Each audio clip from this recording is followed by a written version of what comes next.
जय हिंद फ्रेंड। 30 अप्रैल 2020 के current affair में आपका हार्दिक स्वागत है। आइए देखते हैं आज का फर्स्ट क्वेश्चन। हाल ही में अंतर्राष्ट्रीय नृत्य दिवस कब मनाया गया? बात हो रही है इंटरनेशनल डांस डे की। तो देखिए, ये दिवस माना जाता है जो आधुनिक बेले डांस है, जो बेले डांस होता है उसके जनक रहे फ्रांसीसी डांसर जीन जॉर्जेस नोवरे की जयंती के उपलक्ष्य में।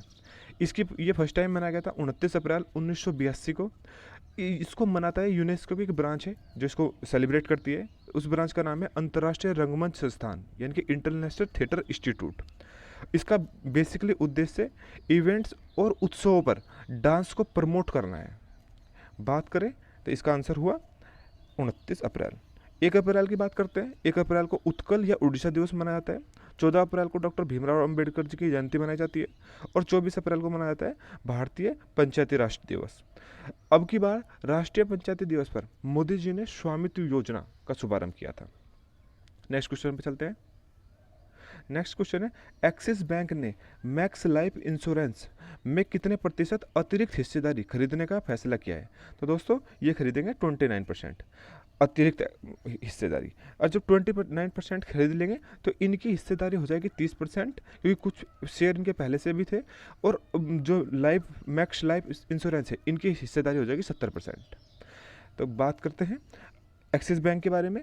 एक्सिस बैंक का जो हेडक्वार्टर है मुंबई में है। इनके एमडी और सीईओ है अमिताभ चौधरी जी। टैगलाइन की बात करें तो बढ़ती का नाम जिंदगी इनकी टैगलाइन है। मैक्स लाइफ इंश्योरेंस कंपनी की बात कर लेते हैं। इसका हेडक्वार्टर नई दिल्ली में है। एमडी और सीईओ प्रशांत त्रिपाठी जी हैं। टैगलाइन है करो ज़्यादा का इरादा। नेक्स्ट क्वेश्चन पे चलते हैं। नेक्स्ट क्वेश्चन है, किस राज्य सरकार ने जगन्नाथ विद्या दिवेना योजना का शुभारंभ किया है? तो दोस्तों, ये शुभारंभ किया है आंध्र प्रदेश सरकार ने। आंध्र प्रदेश सरकार ने ये स्टार्ट की है। ये इससे होगा क्या, इस योजना के तहत शैक्षणिक सत्र 2020-21 में जो शुल्क प्रतिपूर्ति है वो यूनिवर्सिटी के खातों में ना आकर सीधा जो स्टूडेंट है, स्टूडेंट के गार्जियन के खातों में आएगी। इस तरीके से एक स्टूडेंट को 15 से 20 हज़ार रुपये तक की सहायता प्रदान करी जाएगी। तो ये योजना स्टार्ट करने वाला है आंध्र प्रदेश। आंध्र प्रदेश की बात करें तो आंध्र प्रदेश की जो राजधानी है वो अमरावती है। वहाँ के जो मुख्यमंत्री है वाई एस जगनमोहन रेड्डी जी हैं। और जो उनके वहाँ के राज्यपाल हैं वो हैं विश्वभूषण हरिचंदन। एक दो योजना और देख लेते हैं जो आंध्र प्रदेश की योजना है। आंध्र प्रदेश की योजना है अम्मा अम्मा वोडी योजना, YSR रायथू भरोसा योजना। असम की बात करें तो असम की राजधानी दिसपुर है। सर्बानंद सोनोवाल यहाँ के मुख्यमंत्री हैं। जगदीश मुखी राज्यपाल हैं। और यहाँ की योजनाएं जैसे अरुंधति, अभिनंदन, धन्वंतरी और उत्तरायण, ये सभी यहाँ की योजनाएं। यूपी की बात करते हैं। यूपी की राजधानी लखनऊ है। योगी जी यहाँ के मुख्यमंत्री हैं। आनंदीबेन पटेल यहाँ की राज्यपाल है। यहाँ की योजनाएं देखते हैं। ये है कौशल सतरंग, मुख्यमंत्री कन्या सुमंगलम योजना, युवा उद्यमिता विकास अभियान। तो ये यूपी की योजनाएं थी। एमपी की बात करें तो एमपी की राजधानी भोपाल है। शिवराज सिंह चौहान यहाँ के मुख्यमंत्री हैं। लालजी टंडन राज्यपाल हैं। यहाँ की योजनाएं देखते हैं। जय किसान फसल ऋण माफी योजना और पंच परमेश्वर योजना, युवा स्वाभिमान योजना, ये मध्य प्रदेश की योजनाएं हैं। और जगन्नाथ विद्या दिवेना योजना का शुभारंभ किया है आंध्र प्रदेश ने। नेक्स्ट क्वेश्चन पे आते हैं। नेक्स्ट क्वेश्चन है, एक्सिस टू कोविड-19 टूल एक्सीलेटर कब की पहल का शुभारंभ किसने किया? तो देखिए दोस्तों, G20 हो रहा है सऊदी अरब में। सऊदी अरब की जो राजधानी रियाद में हो रहा है ये। तो इस बैठक में ही इस पहल का शुभारंभ किया गया है। इसके तहत हम कोविड-19 के उपचार हेतु वैक्सीन तैयार करना, समस्या को सुलझाने के लिए सबका एकजुट होना और सामूहिक भागीदारी के लिए अंतर्निर्भरता को बढ़ावा देने के लिए इन्होंने इस पहल की शुरुआत की। G20 के बारे में जान लेते हैं। तो G20 है अंतर्राष्ट्रीय आर्थिक सहयोग मंच। इसकी स्थापना हुई थी 1999 में। इसमें 19 विकसित और विकासशील देश और एक यूरोपियन संघ है। बात इसके अध्यक्ष की करें तो शिंजो आबे जी इसके अध्यक्ष हैं। ये सऊदी अरब में अब की बार जो कंडक्ट हो रहा है, सऊदी अरब में हो रही है ये मीटिंग। और सऊदी अरब की बात करें तो सऊदी अरब की जो राजधानी है वो रियाद है। वहाँ की मुद्रा रियाल है। और जो वहाँ के युवराज का नाम है वो है मोहम्मद बिन सलमान। ये वहाँ के उप प्रधानमंत्री है और सबसे कम उम्र के रक्षा मंत्री भी हैं। तो हम कह सकते हैं एक्सिस टू कोविड-19 टूल एक्सीलेटर स्टार्ट किया G20 ने।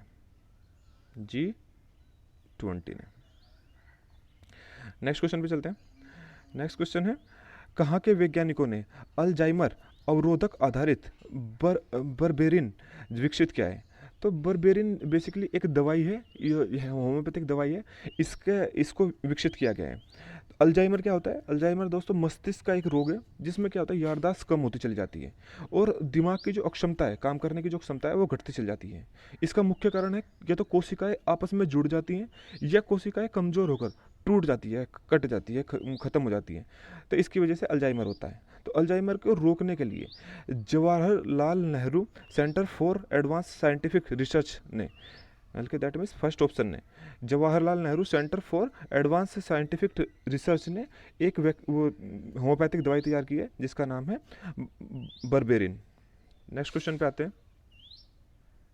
नेक्स्ट क्वेश्चन है, हाल ही में माइकल रॉबिन्सन का देहांत हो गया है, वह किस खेल से संबंधित थे? तो माइकल रॉबिन्सन जो है वो इंग्लैंड के प्लेयर थे और वो लिवरपूल खेलते थे।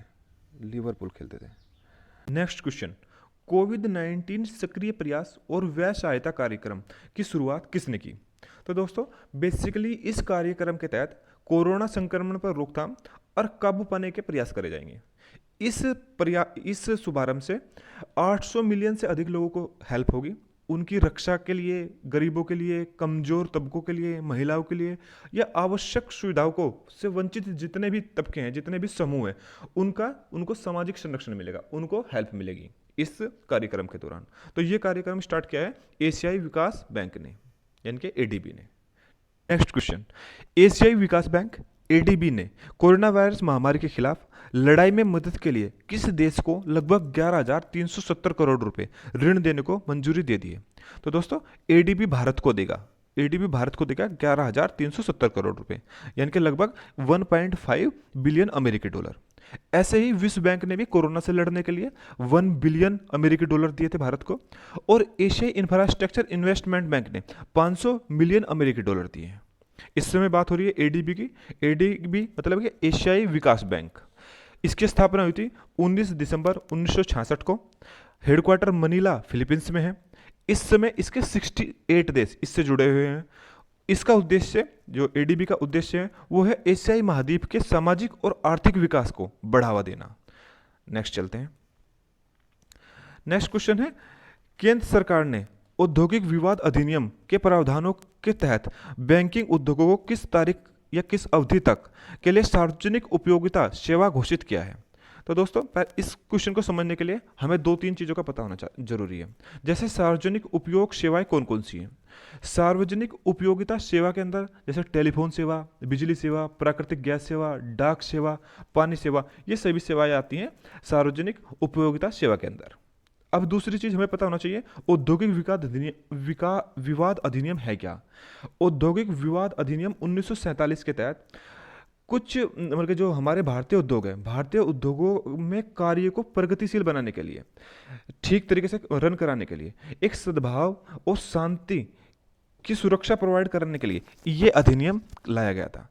बट कुछ जो सार्वजनिक उपयोगिता सेवाएं हैं, कुछ इसके अंदर नहीं आ पाई थी। जैसे कि इनमें से एक बैंकिंग की भी है। बैंकिंग की सेवा इसके अंदर नहीं थी।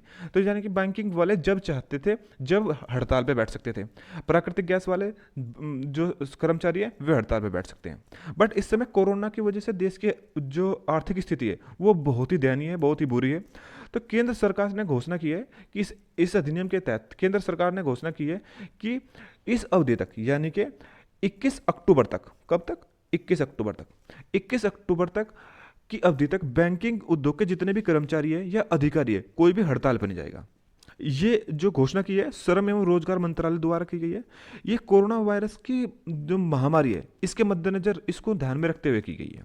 इससे क्या होगा, जो हमारी आर्थिक स्थिति है और बदतर नहीं होगी और बुरी नहीं होगी।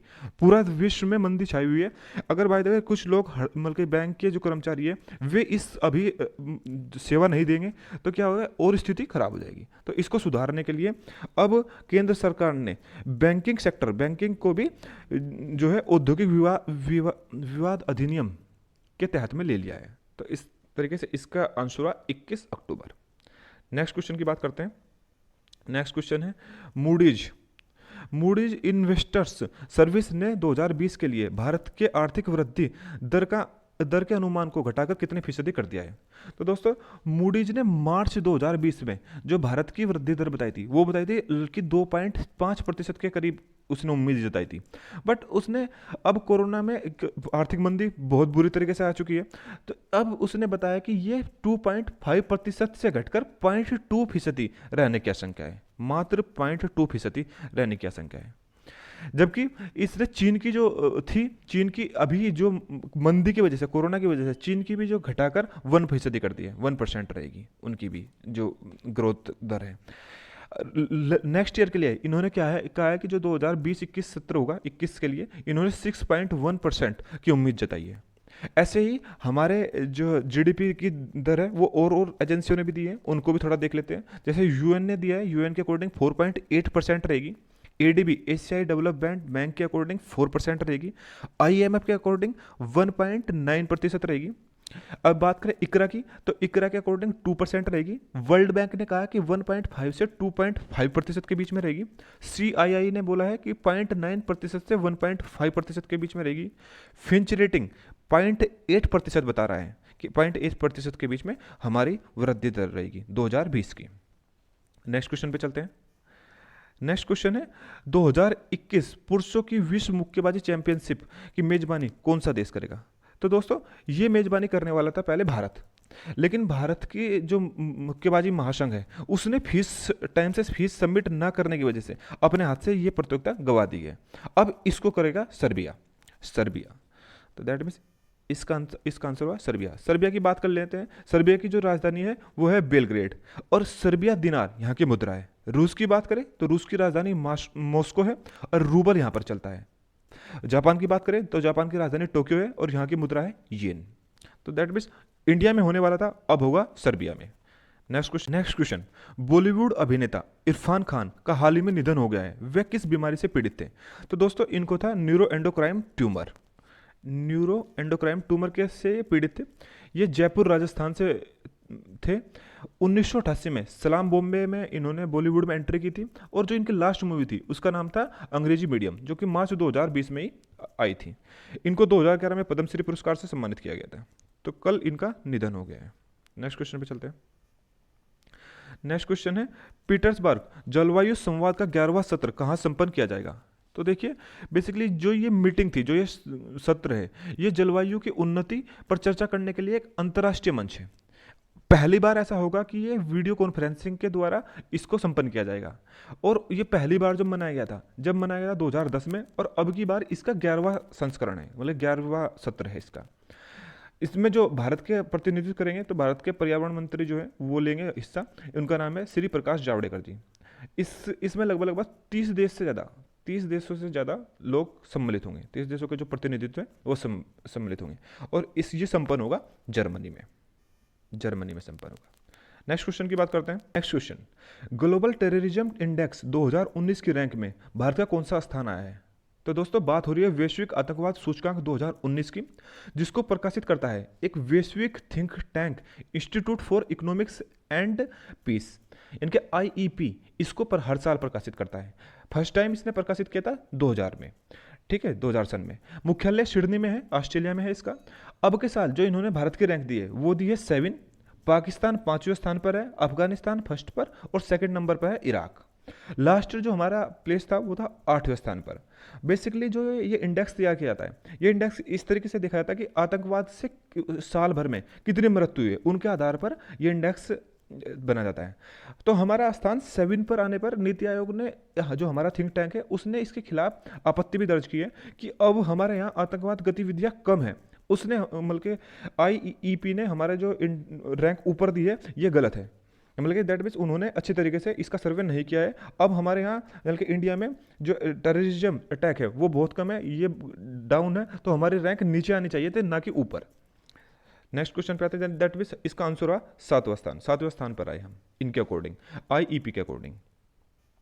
नेक्स्ट क्वेश्चन पे चलते हैं। नेक्स्ट क्वेश्चन है, दक्षिण मध्य रेलवे ने आंध्र प्रदेश के चित्तूर से किस स्थान की दूध की आपूर्ति के लिए दूध दुरंतो स्पेशल ट्रेन, दूध के टैंकर शुरू किए हैं?